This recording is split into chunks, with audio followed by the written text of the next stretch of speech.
trabajo pretende aportar algunos elementos teóricos para el análisis de las prácticas y procesos de formación de los cursos en línea basados en conceptos bourdianos. El análisis parte de tres ejes fundamentales. Es los agentes que componen el proceso educativo. En este caso, el modelo está basado en una propuesta del IRCE para la formación a distancia. Entonces está compuesto por estudiantes, tutores y coordinadores académicos. El segundo eje de análisis son los procesos de formación, en los que encontramos cuatro, que son la incorporación, la socialización, la tutoría y la evaluación, y finalmente las condiciones institucionales que le dan contexto y dan especificidad a las prácticas educativas. En términos de los agentes, hay dos elementos. Perdón, una pregunta. ¿El concepto de Bourdieu? Eso es lo que vamos a ver más adelante. Lo que pasa es que Bourdieu trabaja en tres conceptos básicos que son campo, hábitus y capital. Entonces, para Bourdieu, los campos son espacios de lucha y confrontación para establecer alianzas y disputas por el capital eficiente en ese campo.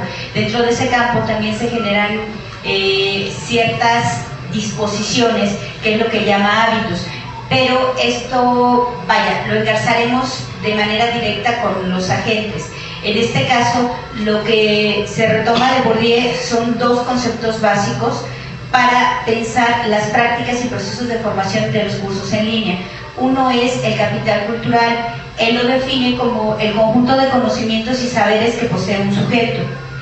En términos de hábitos, él habla de esquemas mentales y prácticos que configuran principios de diferencia y pertenencia a ciertos campos.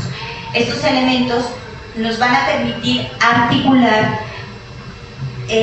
la serie de características que conforman a los agentes y que les permiten integrarse a un proyecto de formación y desarrollarse en él. En términos de capital cultural, el autor maneja tres estados de capital. El incorporado, que es el capital que incorporan los agentes a lo largo de su trayectoria, son el conjunto de saberes, conocimientos o teorías que forman parte del bagaje cultural del individuo. Este tipo de capital se incorpora a través de la familia, a través de los grupos de socialización y a través de la escuela. En el caso del estudiante de la educación a distancia, este tipo de capital es fundamental y va a determinar la posibilidad de integrarse de forma satisfactoria a las prácticas y procesos de formación. Un segundo estado del capital cultural es el objetivado. Este se refiere a todo aquel capital que puede ser puesto o intercambiado a través de libros, teorías, pinturas. Es todo aquello que es objetivo y que forma parte del capital cultural. En este sentido, este estado del capital es importante que los agentes que forman parte de los procesos de formación tengan la inclinación a consumir este capital cultural, porque esto redundará en una mayor cantidad de capital cultural incorporado. En ese sentido se habla en los estudiantes de la habilidad para incorporar este capital, y en los tutores también de la inclinación a consumir capital cultural objetivado, que redunde en capital cultural incorporado y que les aporte mayores elementos para el apoyo de los estudiantes en los cursos en línea. Finalmente tenemos el capital cultural institucionalizado. Este capital cultural corresponde con el conjunto de certificados y títulos escolares que otorgan las instituciones para certificar que un sujeto posee determinadas habilidades y conocimientos. En el caso de la educación a distancia, el diseño de esta propuesta está basado en los cursos propedéuticos. Entonces es importante que antes de ingresar a un programa de formación, el estudiante cuente con determinado capital de cultural institucionalizado que le permita ingresar a la institución. En el caso del tutor, el capital cultural institucionalizado se refiere a la serie de certificaciones que acreditan al tutor como alguien con autoridad académica para ejercer una educación o ejercer una orientación con respecto a los estudiantes. El volumen de capital cultural incorporado es muy importante para el desarrollo académico dentro de los cursos de formación a distancia. En el volumen influyen varias características. Una de ellas es la capacidad del sujeto para apropiarse del contenido y darle significado. Esto es, yo no puedo apropiarme de mayor volumen de capital cultural más allá de mis posibilidades físicas e intelectuales. Este es el límite que se pone para la incorporación de capital cultural. Esto depende de las cualidades de cada uno de los sujetos. Un segundo punto es el tiempo disponible para apropiarse del capital. La apropiación del capital cultural no es inmediata, requiere de un proceso de significación y de dedicación por parte de la gente, tanto del estudiante como del tutor. Esto significa que debe de invertir cierto tiempo para apropiarse del capital, de ahí que el volumen de capital dependa del tiempo que tenga posible y disponible el sujeto para apropiarse de ese capital. El tercer elemento es el nivel de exhaustividad con el que fue apropiado, es decir, si yo me apropié de las teorías educativas por encimita y nada más obtuve la información esencial, o el nivel de apropiación fue mucho más profundo y entonces ubiqué conceptos semejantes, ubiqué analogías, ubiqué semejanzas, diferencias, espacios de confrontación, críticas y una serie de elementos que permiten desglosar un poco más estos contenidos.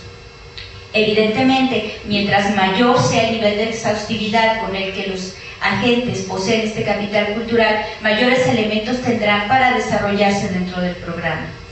Un cuarto elemento es la congruencia, grado de legitimidad y reconocimiento de este capital cultural.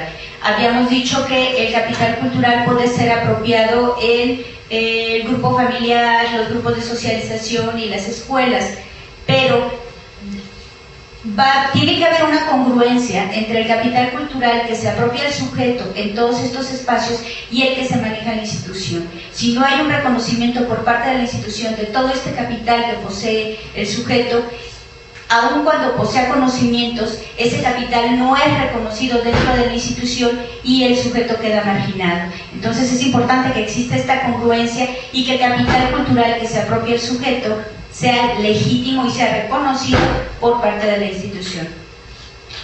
Finalmente, en el volumen de capital cultural incorporado, importa mucho la duración y el grado de transferencia para usarlo, para reproducir estas ideas o para producir nuevo conocimiento.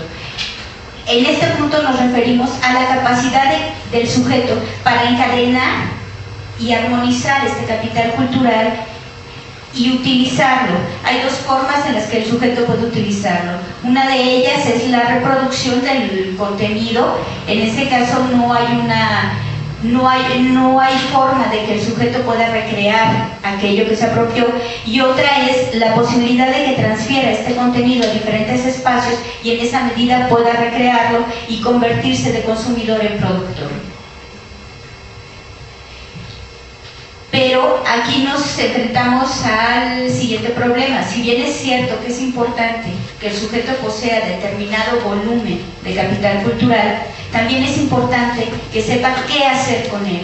O sea, es importante que tenga conocimientos, pero ¿qué va a hacer con los conocimientos? ¿Cómo los va a estructurar? ¿Cómo los va a utilizar? ¿Cómo va a aprender a usar esos conocimientos en una plataforma de educación a distancia? ¿Cómo va a aprender a poner en juego esos conocimientos en un foro virtual? ¿Cómo va a jugarse esto en las relaciones tutorales? Bueno, para ubicar el cómo podemos articular y hacer uso de este capital cultural, utilizamos la noción de hábitos de Bourdieu. En este punto vamos a desarrollar 6 elementos, una descripción muy básica. Es importante que puntualice esto. El concepto de hábitos es un concepto muy complejo y es un concepto al que Bourdieu le dedicó innumerables libros. Entonces, en este caso solamente vamos a tratar de acotar un poco para utilizarlo como herramienta para la interpretación de las prácticas y procesos de formación en línea.